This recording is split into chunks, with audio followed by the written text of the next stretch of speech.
নমস্কার, হ্যালো বন্ধুরা, আপনাদের জন্য আরও একটি ভিডিও নিয়ে এসেছি। ভিডিওটি শুরু করার আগে কয়েকটা গুরুত্বপূর্ণ ইনফরমেশান দিয়ে দেওয়া দরকার। তোমরা সবাই জানো আগামী 15ই সেপ্টেম্বর WBCS মিসলেনিয়াস পরীক্ষা 2024। মিসলেনিয়াস পরীক্ষার জন্য যারা পরীক্ষা দিতে চলেছেন তারা নিশ্চিত তাদের প্রিপারেশানের শীর্ষ জায়গায় পৌঁছেছে এবং সমস্ত রকম বিষয়গুলো দেখে নেওয়ার পর ও লাস্ট মিনিট আর সময় নেই তেমনভাবে হাতে। তো আশা করি আপনারা অনেকেই কারেন্ট অ্যাফেয়ার্সের ওপর জোর দিয়েছেন, আমাদের জোর দিতে হয়ও। তো আজকের যে বিষয়টা নিয়ে আলোচনা করব সেটা হচ্ছে কি কারেন্ট অ্যাফেয়ার্স, কিছু ইম্পর্টেন্ট সাময়িক ঘটনার ওপর গুরুত্ব দিয়ে এই টপিকটা, কারা বা কে কোন পদে এলেন, খুবই ইম্পর্টেন্ট এবং শুধুমাত্র WBCS এক্সামের জন্য নয়, অন্যান্য সকল পরীক্ষার জন্য খুবই ইম্পর্টেন্ট। তাহলে শুরু করা যাক আমাদের প্রশ্ন উত্তরের পর্ব। দেখো, প্রথম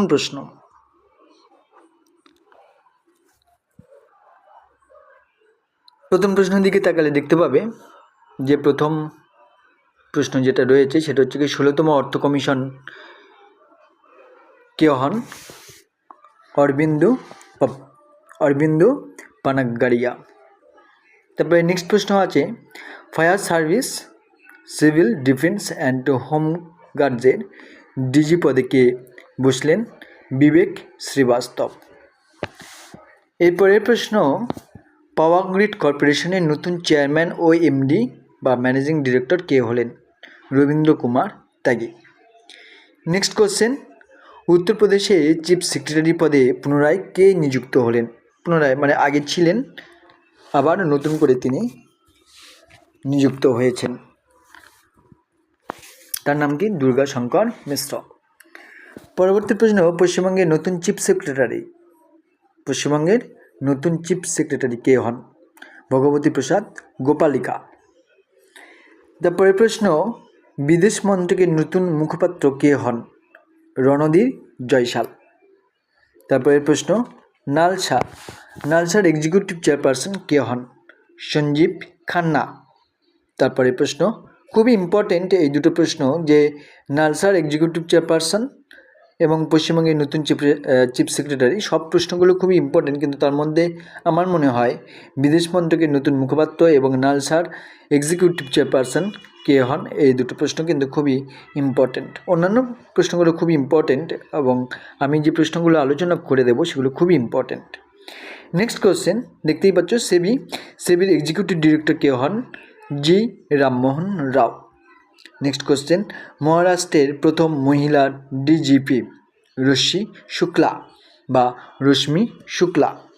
বিমস্টেক, দেখো এই নালসা, সেবি, বিমস্টেক, WTO, UPSC, এই প্রশ্নগুলো কিন্তু খুবই বারে বারে আসে, বারে বারে দেয় এবং এগুলো কিন্তু ভীষণ ইম্পর্টেন্ট। বিমস্টেকে সেক্রেটারি জেনারেল কে হন? ইন্দ্রমণি পাণ্ডে। WTOর ভারতের রাষ্ট্রদূত কে হন? সেন্থিল পান্ডিয়ান। নেক্সট কোশ্চেন, এটা খুবই ইম্পর্টেন্ট, UPSCর মেম্বারের সদস্য পদকে গ্রহণ করেন শিলবর্ধন। তারপরে প্রশ্ন WHOর এক্সিকিউটিভ বোর্ডের আমেরিকার প্রতিনিধি কে হয়েছিলেন বা কে হন? বিবেক মূর্তি। নেক্সট কোশ্চেন সশস্ত্র সীমাবলের ডিজি কে হন? দলজিৎ সিং চৌধুরী। নেক্সট কোশ্চেন মধ্যপ্রদেশের চিফ সেক্রেটারি কে হন? ভীরা রানা। তার পরবর্তী প্রশ্ন ইন্ডিয়ান আর্মির প্রথম মহিলা সুবেদার কে হন? প্রীতি রঞ্জক।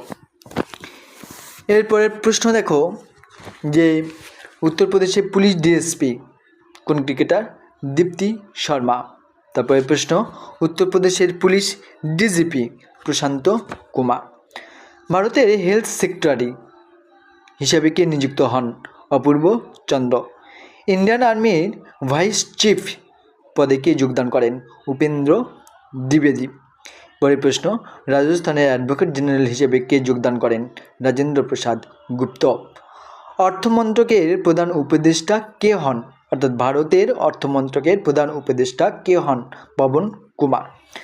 ভারতের ভিজিলেন্স কমিশনারে কে হন? এস রাজীব। তারপরে প্রশ্ন, central board of direct tax chairman কে হয়ে হন? রবি আগরওয়াল। উত্তরপ্রদেশের চিফ সেক্রেটারি পদে কে বসেন? মনোজ কুমার সিং। এলআইসির নতুন এমডি ও সিইও কে হন? সিদ্ধার্থ মহান্তি। এরপরের প্রশ্ন দেখো, পশ্চিমবঙ্গের ডিজিপি পদে কে বসেন? রাজীব কুমার। ইনি নতুন করে না মানে পুনরায় বহাল হয়েছেন। এরপরে প্রশ্ন, 55 এবং 56তম ইন্টারন্যাশনাল ফিল্ম ফেস্টিভ্যাল অফ ইন্ডিয়ার ডিরেক্টর পদে কে বসেন? শেখর কাপুর। তারপরের প্রশ্ন দেখো, ইউপিএসসি চেয়ারম্যান কে হন? এটা খুবই গুরুত্বপূর্ণ প্রশ্ন, প্রীতি সুদান। ইউপিএসসি চেয়ারম্যানকে প্রীতি সুদান। মহারাষ্ট্রের রাজ্যপাল কে হন? সিপি রাধাকৃষ্ণান। এর পরবর্তী প্রশ্ন, এসএসসি চেয়ারম্যান কে হন? রাকেশ রঞ্জন। ইন্ডিয়ান নেভির প্রথম মহিলা পাইলট কে হন? অনামিকা রাজীব। এরপরের প্রশ্ন দেখো, খুব ইম্পর্টেন্ট, ন্যাটো সেক্রেটারি পদে যুক্ত হন কে? মার্ক রুটি।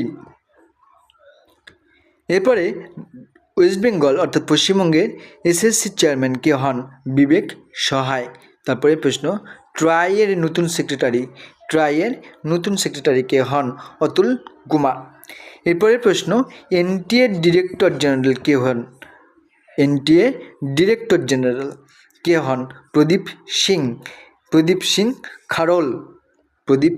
খারোল।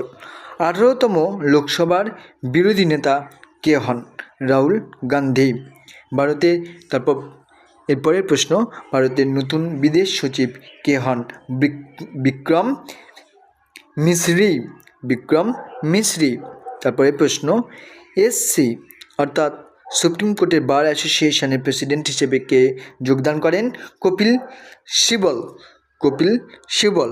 আজকের লাস্ট প্রশ্ন, সিবিআই এর অ্যাডিশনাল ডিরেক্টর পদে কে বসেন? AYV কৃষ্ণা ও N বেণুগোপাল।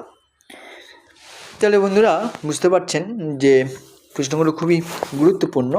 আমি আরও এখান থেকে যদি বলা যায়, আমি এগুলো অবশ্য বাছাই করে প্রশ্ন উত্তরগুলো দিয়েছি, তবে এদের থেকেও যদি বলা যায় যে সেগুলো থেকে কী ধরনের প্রশ্নগুলো মোটামুটি ইম্পর্টেন্ট, যেমন বলা যেতে পারে যে পশ্চিমবঙ্গের নতুন চিফ সেক্রেটারি, বলা যেতে পারে বিদেশ মন্ত্রকের নতুন মুখপাত্র, নালসার এক্সিকিউটিভ চেয়ারম্যান, সেবির ডিরেক্টর, বিমস্টেকের সেক্রেটারি, WTO ভারতের রাষ্ট্রদূত, ইউপিএসসির মেম্বার হিসেবে কে নিযুক্ত হলেন, WHO এর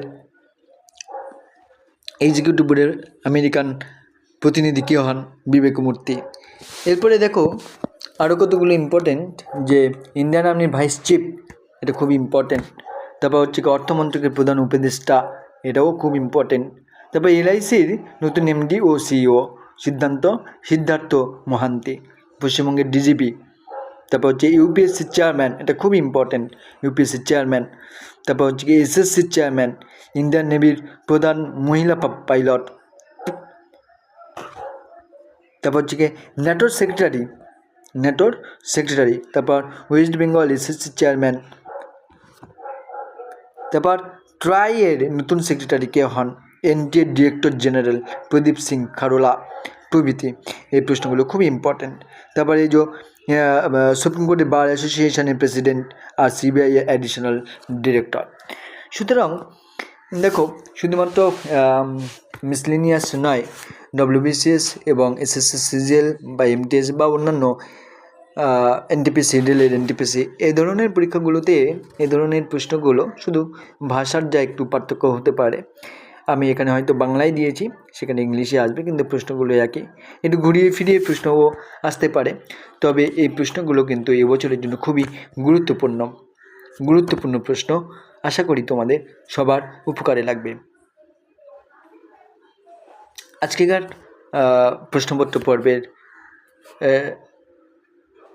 প্রশ্নপত্র পর্ব এখানটায় সমাপ্তি করলাম বা শেষ করলাম। পরবর্তী প্রশ্নপত্রের জন্য আশা করি আপনারা অপেক্ষা করবেন, এবং সর্বোপরি যদি আপনাদের ভিডিওটা ভালো লেগে থাকে তাহলে অবশ্যই লাইক, শেয়ার, কমেন্ট করতে ভুলবেন না। এবং যদি আপনাদের ভালো লাগে তাহলে সেক্ষেত্রে অনুরোধ করব যে সাবস্ক্রাইব করতে, যাতে আরও নিত্য নতুন ভিডিও আপনারা মুহূর্তের মধ্যে বা ঠিক সময় মতো পেয়ে যান।